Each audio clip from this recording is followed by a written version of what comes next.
Today is Juneteenth, the day that celebrates the formal end of chattel slavery, but I want to talk about some other things about Juneteenth that you might not know. The day is June 19th because that's the day that 2,000 Union troops arrived in Galveston Bay, Texas. The Army announced that 250,000 enslaved people that were there were now formally freed. The first thing is that most people associate the end of slavery with the Emancipation Proclamation that was issued by Abraham Lincoln in 1863, but that was a proclamation/executive order, which means it completely relies on the enforcement of it. It was not a law passed by Congress. Lincoln actually used the War Powers Act to legally change the status of those 3.5 million enslaved people to freedmen. The proclamation depended on Union soldiers to enforce it, so as a consequence, millions of people were not freed immediately. Slavery continued in Delaware, Kentucky, and other areas until the 13th Amendment was ratified in December of that year, which was the legal end of slavery.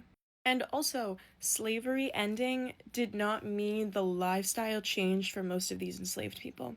After slavery ended, the process of sharecropping began, which was basically where the slave owners allowed the slaves to maintain living on the plantations, but in order to stay there, they had to keep working in the fields. It was essentially no different from slavery. Sharecropping wasn't completely ended until the 1950s. Also, I think a lot of people know this by now, but Abraham Lincoln was not like this champion of ending slavery. His primary goal was preserving the Union, and he thought that ending slavery would have been too divisive and it would have further split the North from the South. But then, as the war went on and it was like the bloodiest and most devastating war in American history, he realized that it would have been super beneficial to have all these new freedmen, all these new freed slaves on his side, on the North side. So he was like, you know what? Actually, I think we could find a loophole to end slavery so that we can get all these new black troops on the Union side. Here's the most important part though. After slavery officially ended, new practices and policies took hold to maintain white supremacy and keep black Americans subordinate.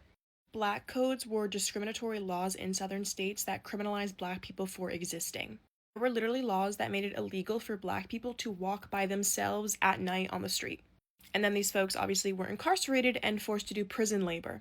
Black people were continued to deny the right to vote even after that was passed with the 15th Amendment, and deeply racist laws like redlining and predatory bank loans still persist to this day. Racial equality has been a long fight and we are nowhere near there, but it is important to honor Juneteenth as the day that slavery officially ended.